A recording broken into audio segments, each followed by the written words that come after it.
ಓಂ ಸಾಯಿರಾಮ್. ನನ್ನ ಮುದ್ದಿನ ಮಗುವೆ, ನಿನ್ನ ಮೇಲೆ ನಿನಗೆ ಕೋಪವೇ? ತನ್ನ ಮೇಲೆ ಕೋಪವನ್ನು ತೋರಿಸುವುದರಿಂದ ಎಲ್ಲ ಬದಲಾಗುತ್ತದೆಯೇ?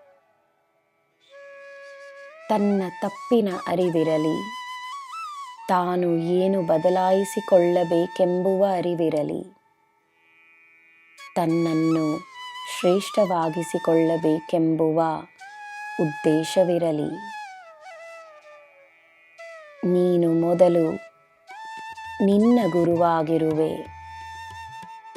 ತನ್ನ ಮೇಲೆ ಕರುಣೆಯನ್ನು ತೋರಿಸು. ತನ್ನ ಮೇಲಿರುವ ಪ್ರೀತಿಯನ್ನು ಗೌರವಿಸು. ನೀನು ನನ್ನ ಮಗು. ನನ್ನ ಪ್ರೀತಿ ನಿನ್ನ ರಕ್ಷಣಾ ಕವಚವಾಗಿ ಸದಾ ಇರುತ್ತದೆ. ಚಿಂತಿಸಬೇಡ. ನಿನ್ನಿಂದ ಸಾಧ್ಯವಿಲ್ಲವೆಂದರೆ ಯಾರಿಂದ ಸಾಧ್ಯ?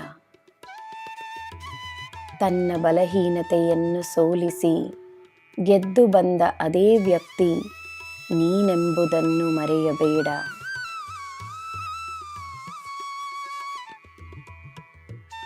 ನೀನು ಬರೆದಿಟ್ಟಿರುವುದಕ್ಕೆ ಶಕ್ತಿ ಇದೆ.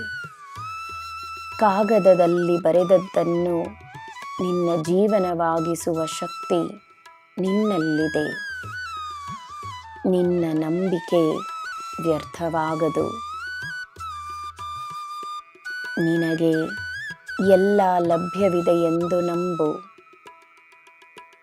ಸ್ವಲ್ಪ ಸಮಯಕ್ಕೆ ತನ್ನ ನೋವನ್ನು ಮರೆತು ಬೇರೆಯವರ ಯೋಗಕ್ಷೇಮದ ಕಡೆ ನಿನ್ನ ಗಮನವನ್ನು ತಿರುಗಿಸು. ನಿನ್ನಿಂದಾದಷ್ಟು ಸಹಾಯವನ್ನು ಮಾಡು. ನೀನೇ ಮಾರ್ಗದರ್ಶಕನಾಗಿರು.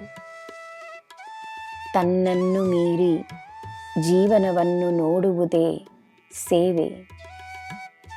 ನಿರ್ಗತರಿಗೆ ದಾರಿ ತೋರಿಸುವ ವ್ಯಕ್ತಿಯ ಕೈಯನ್ನು ನಾನು ಎಂದೂ ಬಿಡುವುದಿಲ್ಲ. ನಿನ್ನ ಕೈಯನ್ನು ನಾನು ಹಿಡಿದುಕೊಂಡಿರುವೆನು. ನಿನ್ನ ಜೀವನವನ್ನು ನಾನು ಬದಲಾಯಿಸುತ್ತೇನೆ. ನಂಬು. ನನ್ನ ಮಗುವೆ, ನಿನಗೆ ನಾನು ನೀಡುವ ಭರವಸೆ ನಿನಗೆ ಎಲ್ಲ ಶುಭವೇ. ಜೈ ಸಾಯಿರಾಮ್.